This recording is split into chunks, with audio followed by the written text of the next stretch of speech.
आज हम स्विट्जरलैंड में प्रत्यक्ष लोकतंत्र के विषय में अध्ययन करेंगे। स्विट्जरलैंड को प्रत्यक्ष लोकतंत्र का घर कहा जाता है क्योंकि वहाँ उसका व्यापक प्रयोग होता है। वहाँ जनता स्वयं कानूनों का निर्माण एवं नीतियों का निर्धारण करती है। प्रत्यक्ष लोकतंत्र का अभिप्राय है, प्रत्यक्ष लोकतंत्र का आशय यह है कि राज्य व्यवस्था की नीतियों का निर्माण एवं उनके संचालन के सिद्धांत समस्त नागरिकों की सामूहिक बैठकों अथवा सम्मेलनों में निश्चित हों।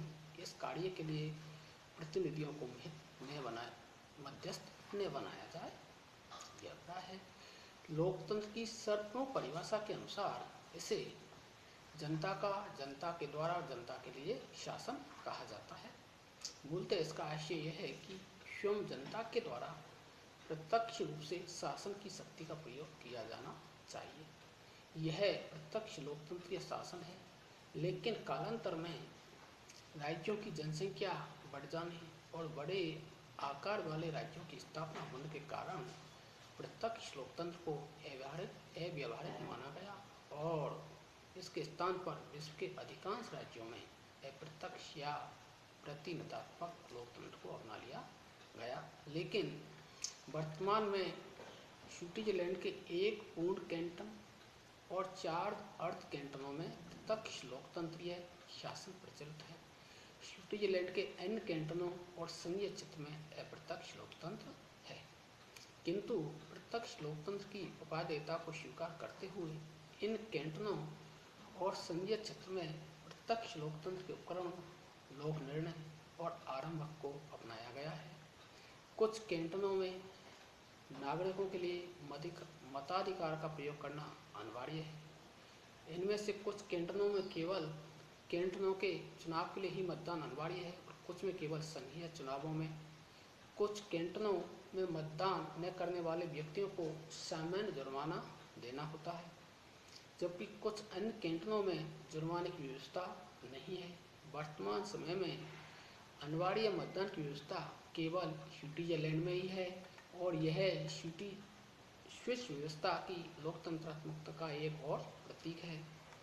हम स्विट्जरलैंड में प्रत्यक्ष लोकतंत्र और उसके उपकरणों के बारे में चर्चा करें, अध्ययन करें, तो वर्तमान में स्विट्जरलैंड के एक पूर्ण कैंटन ग्लेरस और 4 अर्ध canton Obwalden, Nidwalden, inner Appenzell और आउटर अफेंजल में प्रत्यक्ष लोकतंत्र प्रचलित है। और जो प्रत्यक्ष लोकतंत्र के उपकरण हैं, साधन हैं, वो कौन कौन से हैं, इसके बारे में अपन अध्ययन करें तो स्विट्जरलैंड में प्रत्यक्ष प्रजातंत्र के निम्नलिखित साधन प्रचलित हैं, जिसमें देखें लैंडसीमेंट या प्रारंभिक सभाएं या लोक सभाएं भी कह सकते हैं। और अगला है जनमत संग्रह या लोक निर्णय और आरंभक।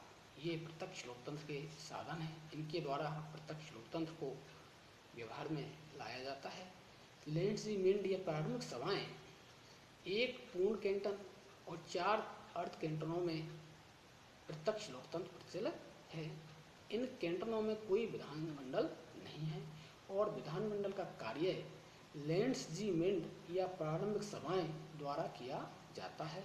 इन कैंटनों में नागरिकों को वर्ष में एक बार आवश्यकता अनुसार इससे अधिक बार प्रारंभिक सभाएं होती हैं, जिनमें 20 वर्ष या इससे अधिक आयु वाले प्रत्येक स्त्री और पुरुष को वाद विवाद में भाग लेने और मत देने का अधिकार होता है। इन प्रारंभिक सभाओं को स्विट्जरलैंड में लैंडसीमेंट कहा जाता है, अर्थात एक पूर्ण कैंटन व 4 अर्ध कैंटों में लैंडसीमेंट की व्यवस्था है। और इन सभाओं में अगले वर्ष तक के लिए प्रशासनिक कार्य चलाने हेतु एक कार्यकारिणी परिषद का चुनाव किया जाता है, जिसका प्रधान लैंड्समैन कहा जाता है। इन प्रारंभिक सभाओं का स्वरूप स्वतंत्र नागरिकों की राजनीतिक सभाओं का होता है, जो प्रतिवर्ष निर्वाचित अध्यक्ष की अध्यक्षता में खुले में होती हैं। प्रत्येक वयस्क पुरुष स्त्री नागरिक को जनसभा की बैठकों में भाग लेने, बोलने व मत देने का अधिकार होता है। वह कानून बनाती है तथा कानून का पुष्टिकरण भी करती है तथा सभा वार्षिक बजट पारित करती है। यह सभा कैंटन के न्यायाधीशों और अन्य सरकारी अधिकारियों और सीनेट के लिए प्रतिनिधि भी चुनती है और प्रारंभिक सभा के द्वारा ये सभी अन्य कार्य भी किए जाते हैं जो अन्य कैंटोनों में विधानमंडल करते हैं। अगला देखें तो है जनमत संग्रह या लोक निर्णय। लोक निर्णय या जनमत संग्रह का तात्पर्य यह है कि विधानमंडल द्वारा पारित कोई विधेयक कानून का रूप ग्रहण नहीं कर सकता जब तक कि जनता उसे स्वीकृति प्रदान न कर दे। अर्थात यदि जनता विधेयक को अस्वीकृत कर दे तो उसे रद्द समझा जाएगा, अर्थात विधानमंडल द्वारा प्रस्तावित या पारित विधेयक पर जनता की सहमति ली जाए। यदि मतदाताओं के बहुमत का उसे समर्थन मिल जाए तो वह स्वीकृति समझा जाए, अन्यथा अस्वीकृत समझा जाएगा।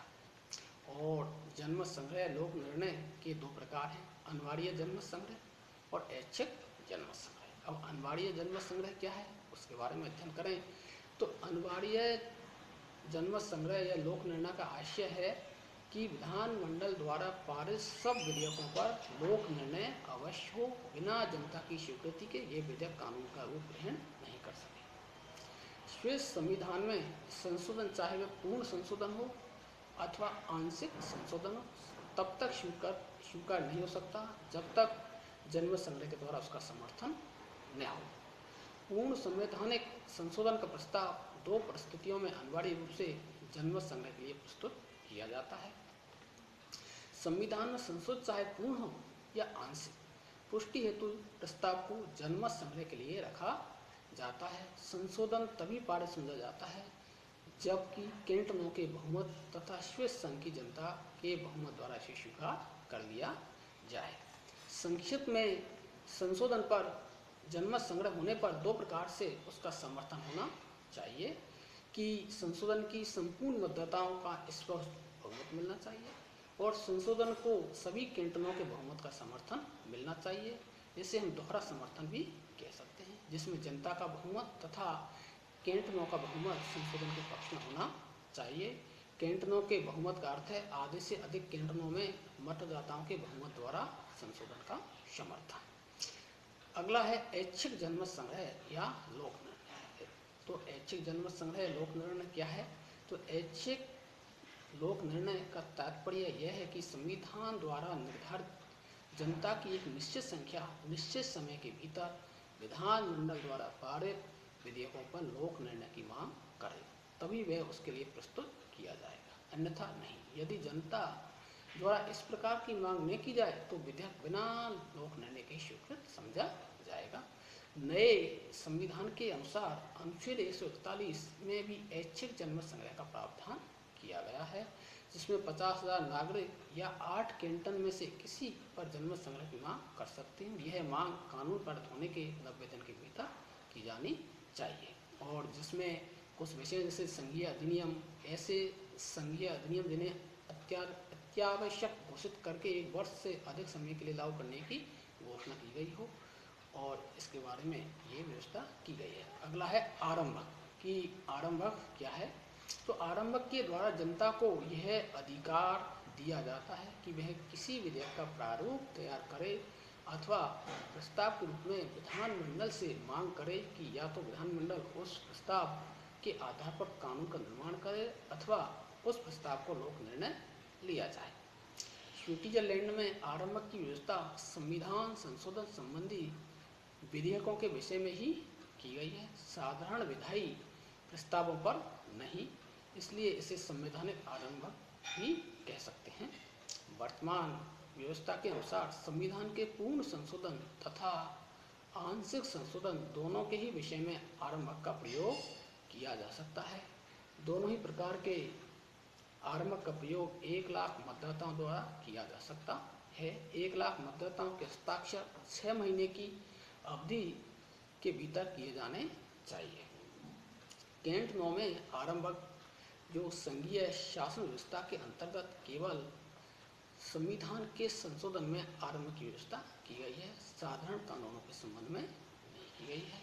आरंभक के द्वारा जनता को अधिकार दिया जाता है कि वह किसी विधेयक का प्रारूप तैयार करे अथवा प्रस्ताव के रूप में विधानमंडल से इस बात की मांग करे अथवा प्रस्ताव के रूप में विधानमंडल इस बात की मांग करे कि या तो विधानमंडल उसके प्रस्ताव के आधार पर कानून का निर्माण करे अथवा उस पर जनमत संग्रह किया जाए। जिनेवा में केवल संविधान संशोधन विधेयकों पर ही आरंभ की व्यवस्था है। सभी शेष कैंटनों में संवैधानिक संशोधन तथा सामान्य कानून दोनों के संबंध में आरंभ की व्यवस्था है। आरंभक के प्रयोग की पद्धति संबंधित कैंटों के संविधान द्वारा ही निर्धारित की जाती है।